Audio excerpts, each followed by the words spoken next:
to ISPC Tailboard Talks. I'm your host, Mark, and I'm coming to you from NWPPA's Alaska Conference in Anchorage, Alaska. Got a guest here today from Michels Power that we're going to have some conversation with, and so looking forward to that. And first of all, I want to give a shout out to our podcast sponsor, which is T&D PowerSkills. These days, safety training managers are challenged with the task of controlling their line worker training programs. These things are challenging, fast, and you need a solution that has the flexibility to keep up. T&D PowerSkills is a comprehensive 78-unit curriculum designed with the adult learner in mind. Control your message by customizing the program to meet your needs and training requirements. Control your delivery, control your costs, and whether you're using it as a single unit refresher or as a full 8,000-hour DOL certified apprenticeship program. To learn more about T&D PowerSkills, you can visit us at tdpowerskills.com and use the referral code Tailboard24 to get an exclusive podcast listener 5% discount. Again, that's tdpowerskills.com.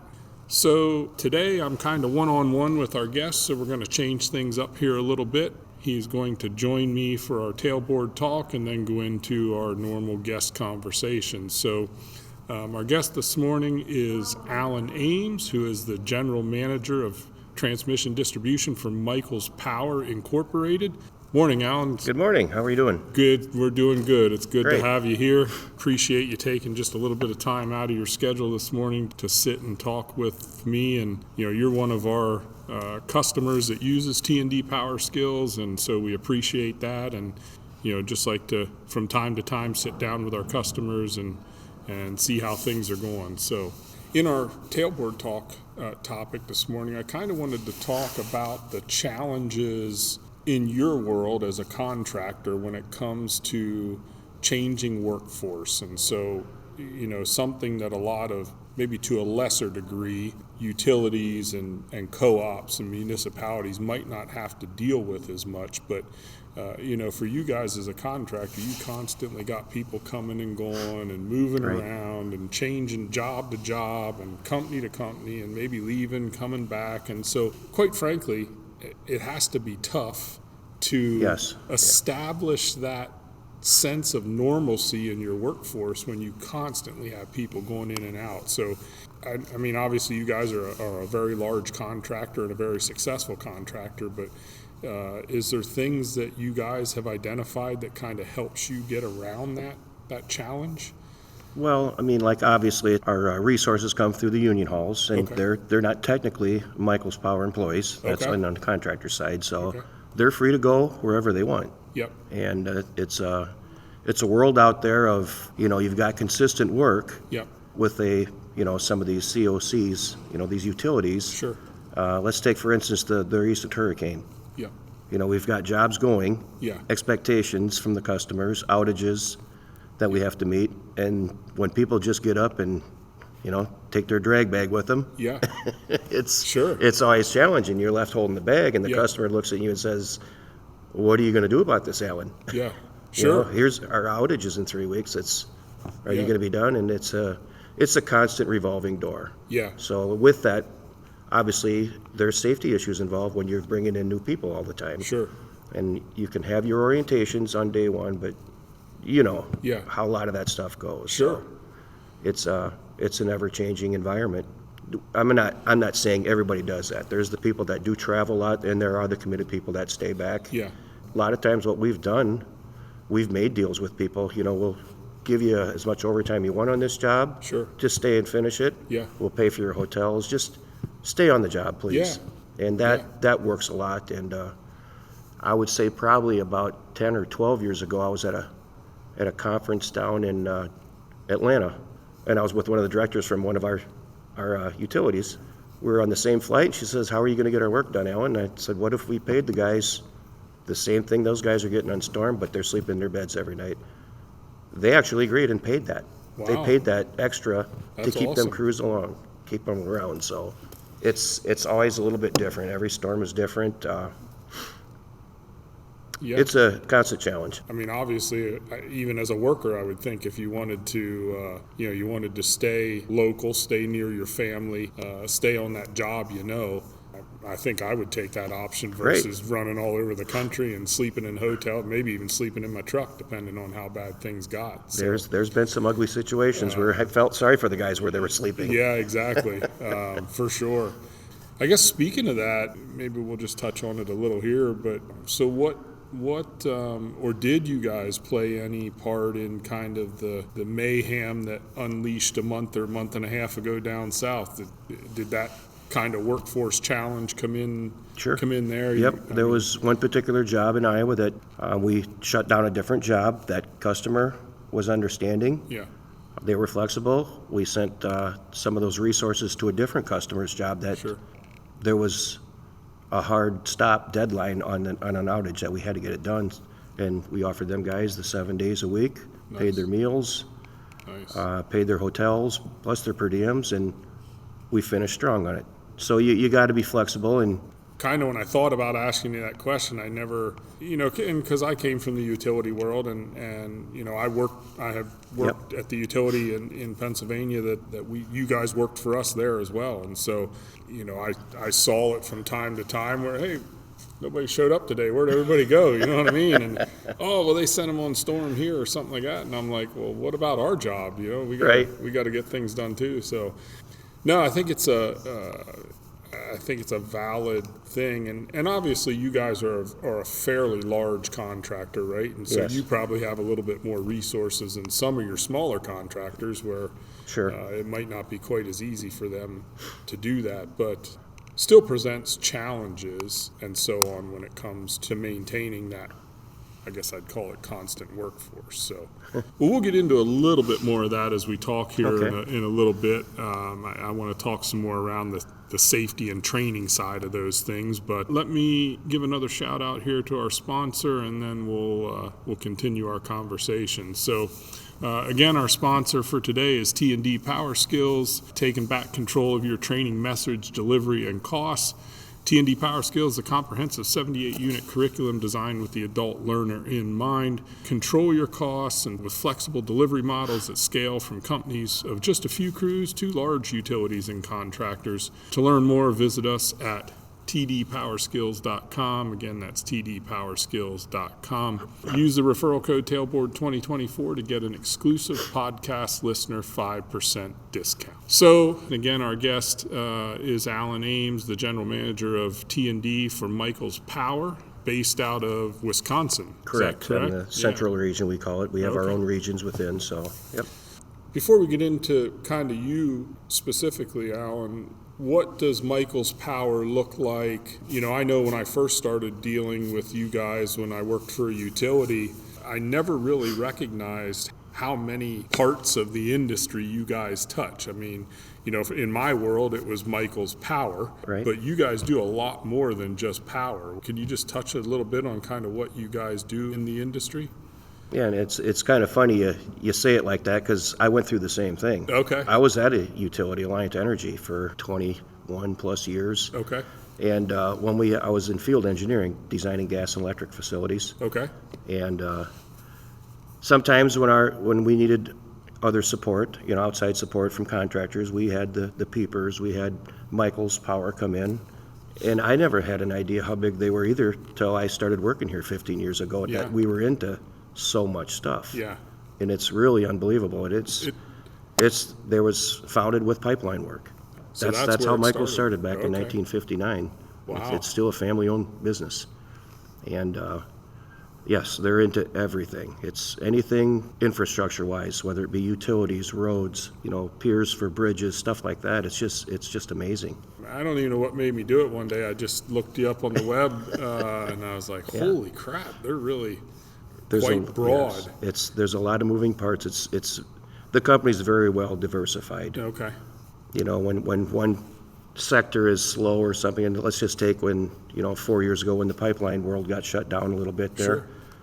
I mean, sure, that division, that company of Michels was kind of slow for a while. We're so diversified, it didn't really hurt the overall picture, if you know what I Yeah. mean there. Gotcha. I mean, the power division was very small when I came here 15 years ago, and now, it's over $1 billion a year just itself. Wow. It's just crazy. Very, very good company, very good family. I guess that's an interesting point too. And a lot of times when you have large companies, no matter what they are, whether they're a contractor or whatever the case may be, I guess I never really thought of it as Michels being a family-owned company, right? You tend to think if things get that big, some of the other contractors out there, the Primorises and the Quantas and those type of companies as well. It's nice to see that there's still those family-owned businesses out there, even though you guys have gotten as large as you have, and I imagine that comes with some benefit of having that. It does. I mean, you can walk into a leadership convention and Pat Michels will come up and say, "Hey, Alan, how you doing? How's Iowa treating you?" And Awesome. it's really a different feeling. And since I brought up Pat's name, he just sent an email out to us, the entire workforce this week about an employee engagement survey that they did. And the industry average for, let's just call it happiness of their employer with your work-life balance, the industry average is like 44%. And Michels came back, I think it was 84.5% Wow, of the employees love this company. that's awesome. It is. It was really awesome. weird. Well, and I think that helps, kind of what we were talking about in the tailboard talk. That kind of, I think, helps your effort as well when you're asking an employee, hey, we really need to get this job done instead of taking 50 cents an hour more to go run storm or chase storms. Right. Will you help us out, and we'll give you a little bit extra, scratch your back, those type of things, and that goes a long way to keeping happy employees and a happy workforce. So Right, yes, we have a lot of, we call them core employees. They don't leave. They're here. And you treat them people well. Sure. They're much appreciated. yeah. So, So tell us a little about your career path, and you can go as much in detail as you want. I've had guests that start all the way back at high school or growing up as a kid, and others just kind of start with their career path. But just kind of to give everybody a little bit of your background and kind of what you went through and the things you did to kind of get where you are today. What's that look like? well, I guess, yeah, after high school, I went to Votech school for egg mechanics. And I thought, well, I grew up on a farm, and Yeah. I always figured I kept breaking stuff. My dad was always yelling at me, so I'd go learn how to fix it. I had a part-time job while I was going to school, but I only did that for one semester, and I got out of it. It's like, okay, I know this stuff already. And then I went into a program called municipal engineering, and that dealt with water treatment, wastewater treatment, land surveying, power generation, distribution, house wiring, a little bit of everything. We toured power plants was part of it too, and then I ended up getting a degree out of there. I was still working. I went back to my former employee as a mechanic at a Dubuque Pack, and I got hired in the late 80s at Wisconsin Power and Light in a power plant in my hometown. I was there like 5 years, got into apprenticeship for engineering tech for designing gas and electric facilities. I did that for the next 15 years probably. Was the trainer there for the apprenticeship when I left, and I came to Michels 15 years ago. So 35 plus years in the industry, and I think I chose the good routes, I guess, Yeah. if you want to put it that way. I'm one of those as well that kind of had a diverse pathway to where I got today. I haven't always been in the utility industry. I think it helps you maneuver through your career path when you can have a little bit more exposure to multiple things. And so, yeah, that always helps. We already talked about some of the challenges when it comes to staffing. What about in the contractor world? So, you mentioned most of your field folks come out of the union hall. And so whether they went through that apprenticeship, IBEW apprenticeship, whatever the case may be, or whatever their experience is, there has to be expectations from Michels Power when somebody comes to work for you, right? No matter Right. what their background is, I would assume there is things that you guys inspect out of your employees, certain job descriptions, job knowledge, those type of things. So besides what they kind of come to the table with, what do you guys do, or what do you guys offer when it comes to, I guess I would call it, getting up to speed with your company expectations, and then kind of maintaining that that challenge of keeping your folks at the front of their trade? Well, I guess, we're expecting they are qualified on equipment and stuff like that. Yeah. You've been in the industry. Yes. We're expecting you to know how to run all this equipment. You can't just trust that either. So we do, operator qualifications, stuff like that as well, yearly with people. Another thing that we do is we know, not personally on everybody that comes through, but myself, I'm on the interview committee for Mo Valley. So a lot of these people, I see them from day one when they're interviewing to get into the line school program there and everything. I'm on the subcommittee for hot time reviews, stuff like that. So you kind of follow these young men as they come through. And you can tell a lot of these, let's call it speed dating, when these people come in for the interviews, it's 3 to 7 minutes. And you can tell if somebody's going to make it in this field or not within the first 16 seconds that they walk in the room. And to me, it's quite rewarding to see the people that as they develop through this. So I guess I was using that as kind of a crutch of, I know some of these people that do come through from day one, but there's always the ones the travelers that come through that you have to, be on your game, make sure that they're qualified. You just can't assume everybody has got the same safety aspect. And it's something I think I mentioned the other day about some of the tailboards I'll sit in on the morning. It's a pretty basic analogy of, you're not flipping hamburgers here, guys. You're dealing with every day that kills you. So you have to have your game on, 100% focused on your job, your task at hand. We have a stop work authority. Everybody's got a stop work authority coin in their pocket. If they have a question about a task they're doing, they're working up in the energized, you just stop. Don't take the chance. Don't reach any further. Stop the crew and have a tailboard, sit down, and kind of reset. Yeah. The other challenge, I guess, that you guys have versus the utility side is, right, so you have, in essence, multiple customers you're trying to satisfy, right? You have your employees, which is one of your customers. You have your whatever utility or customer on the flip side that you're trying to, obviously do a good job for, so on and so on. So I guess, how do you balance that, right? Like I know you guys, or at least my perception of it is, in the contract world, that, obviously you're moving all the time.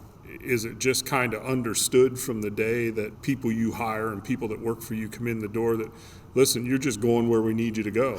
And because I think sometimes, again, and this is probably just my outside perception, this might not be exactly how it works, but like I said, I mentioned I worked with a lot of your folks in the Pennsylvania area, and how we operate in the utility world versus what's expected out of the contract world, in my mind, is two very contrasting mindsets, right? Like, if we told our guys, you're working this weekend because we got to get something done. I mean, it was like pulling teeth. And, from the contractor side of things, I'd talk to some of your guys that work for you guys, and it just is what it is. If we got to work, we got to work. And so is that ever a hard conversation, or is that kind of just what the expectation you set coming right out of the gate? Well, I'll go back to the interviews of these young guys that are getting into this. That's one of the questions right off the bat. Okay. Define travel. Are you okay with travel? And a lot of them will say, oh, yeah, I'll go anywhere. And I'll say, well, define your type of travel. I've been on the road for 35 years, but I'm home every weekend. So I'm gone a few nights during the week or whatever. To me, that's not traveling. Traveling to me is, you're on a job site for 3 months and you don't get home for 3 months. And when you talk to some of these guys and make them think about that, they're like, oh, maybe this is maybe I should just go with the utility where I'm working, 7 to 3:30 and I'm home every night. Because, well, we all know that's that consistent world. For me, 15 years ago, I was getting stale in that environment, and I knew that. It's so when the Michels opportunity came, there was going to be some running here and there. I loved it. So it's not for everybody. Yeah. We all know that. And a lot of people will say, another question is we ask them, where do they want to be in 15 years if you make it through the apprenticeship? Do you want to stay in the contractor side and construction world traveling, or do you see yourself at a co-op or a utility? So you got to be they got to be careful how they answer that. Right. Yeah, because I mean, obviously, you don't want to put Yeah. all that time and effort into it. Correct. Yeah. I used to do some interviewing as well when I was a supervisor, and one of my similar questions was, well, why do you want to work here?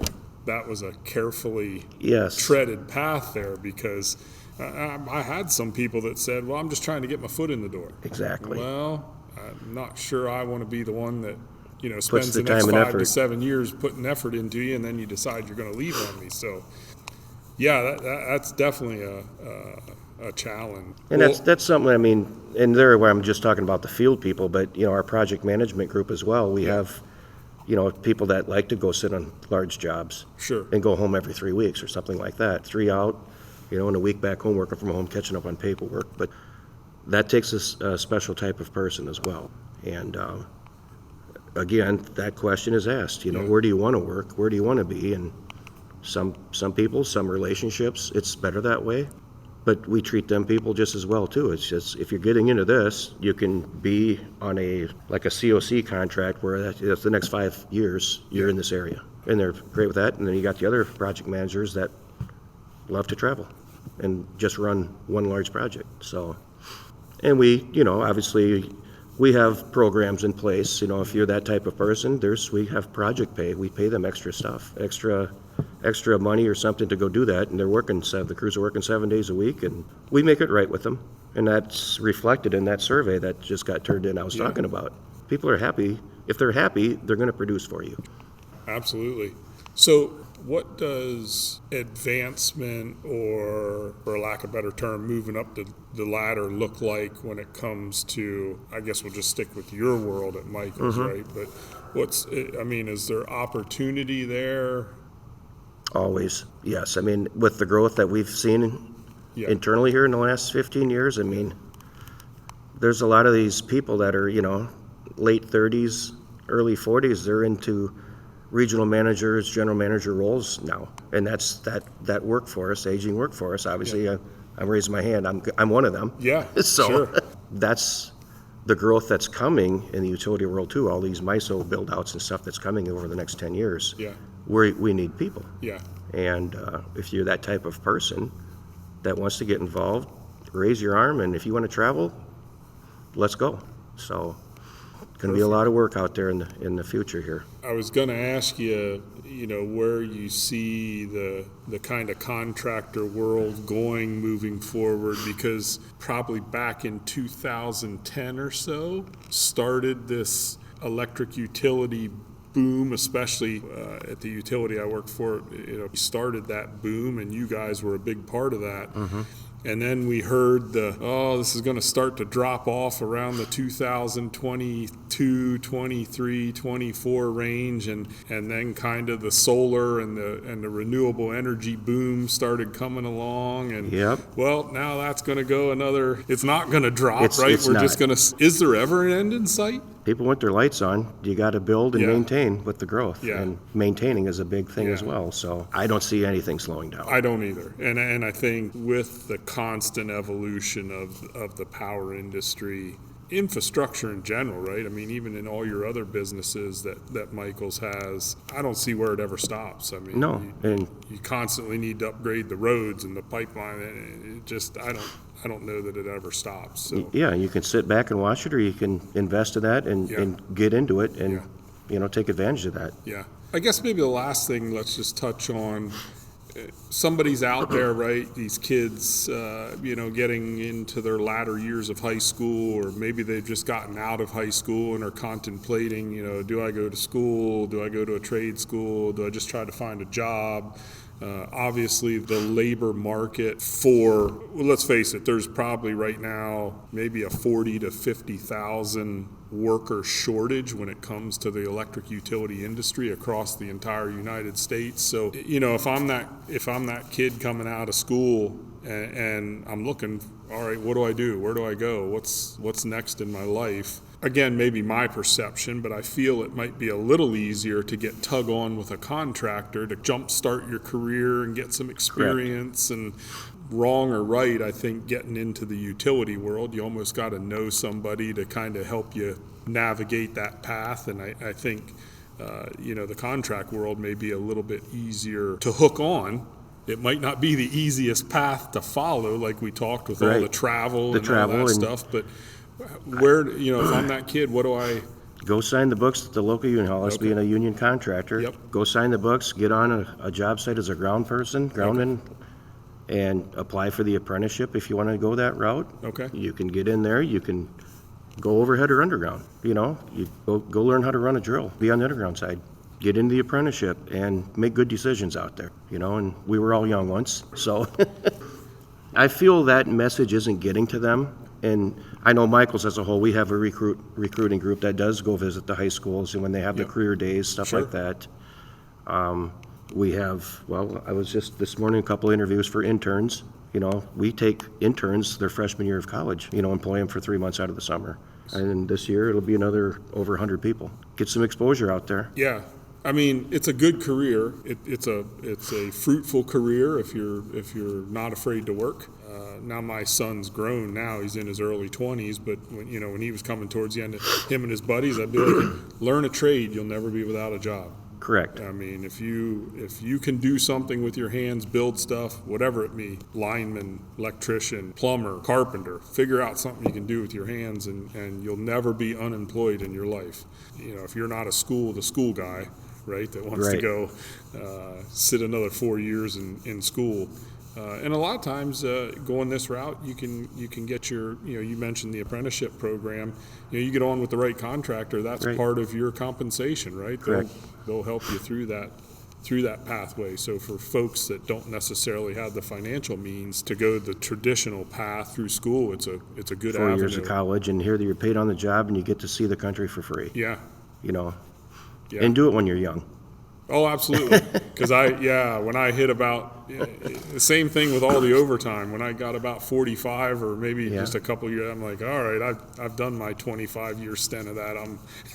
And it goes fast, doesn't it? It does go fast. It really does. It's a great industry. It's been very good to me and my family. So. And I think you'll get that general sentiment from anybody you talk to that's come through this industry and spent enough time in it that, there's times you're really going to bust your butt, and there's times that you're traveling all over if you're in depending where you're at and what you're doing. But at the end of the day, I think you'd be hard pressed to find very many individuals that would say, boy, that was a mistake to become a lineman or electrician or so.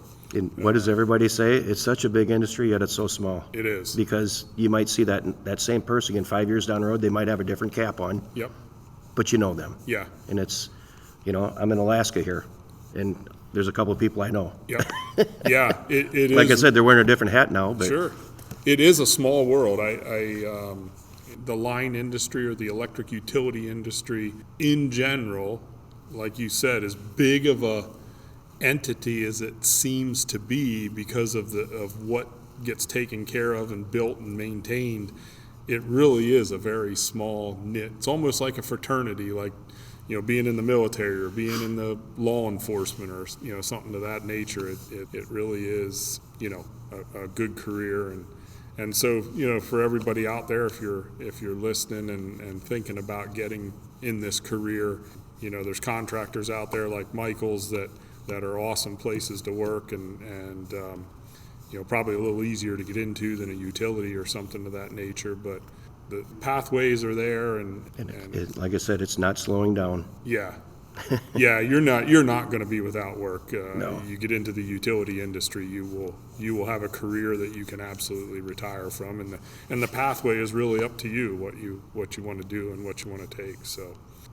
And this is one of the few industries that still kind of goes back to the old basics of relationships, and sure. Yeah. There's still utilities out there that handshake agreements. It's good to see. I was really surprised that we just did a podcast with with a gentleman from up here in Alaska. You know, some of the challenges that they deal with up here, I just never thought about, you know, and they have small little pockets. You know, they might have a utility in one of these small towns. It's got 1 or 2 linemen that take care of everything. And it's like, you know, the other thing I found funny was they're so stretched out up here that you need a transformer 10 miles down the road. You might have to put it on an airplane and fly it there. Right. And you just go get it. Yeah, you just can't drive it over there. So, well, Alan, I really appreciate you taking some time this morning to sit down and chat. Oh, I appreciate it. Appreciate everything you guys are doing, you and Michels, and you know, you're one of the shining stars when it comes to the contract world. And, you know, we have worked with you guys. We appreciate the partnership there when it comes to training and so on, and wish you the best. And when you get close to that time to hang up the hooks, as they say, maybe it's little bittersweet. Yeah, it is. And my wife even asked me, "You think you're ready to retire?" And I'm like, "Well, I'm actually going to miss the traveling." Yeah. When I do decide to go, it's because I enjoy that. I've got friends all across the country. Yeah. If you're in town, hey, let's go grab lunch, grab dinner or something, and it's a great opportunity. Yeah, I couldn't agree more. You meet a lot of good people, you make a lot of friends and a lot of acquaintances. So it's hard to walk away from that. It is. It is. But I always tell everybody, don't waste your retirement away, right? You gave it your 35, 40 years, and you know now it's time to usher in the new generation and hand over the reins. Hand over the reins, right? And that's you know, the best thing we can do is pass on our knowledge and pass on our experience and prepare that next generation to be able to care for it and take care of it just like we did. And we had those same mentors when we were young, right? That you looked up to, and now we're that old guy now. That's right. We're the old guy now. When we leave, you know, you kids keep the lights on. That's right. At least for another 10 or 15 years. I mean, once I'm seeing dark for good, I guess it doesn't matter. But yeah.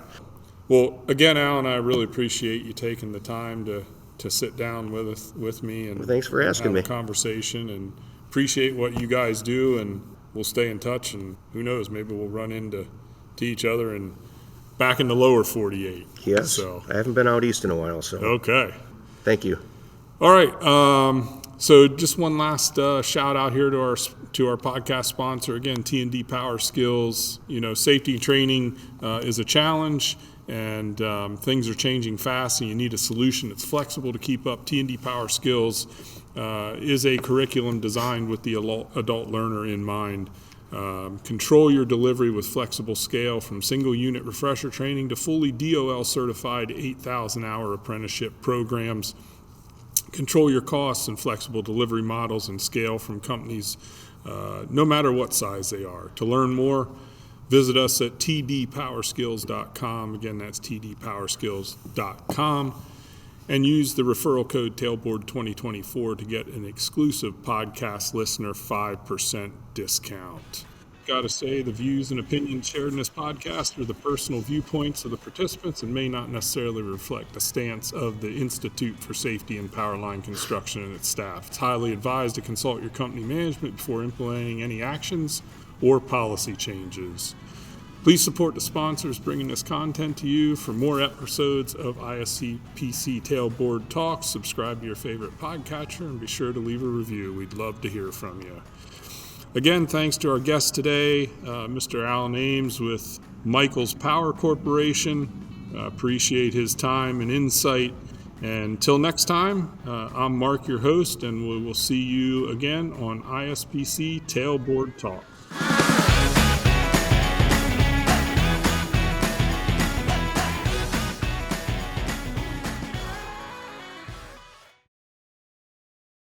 Boom.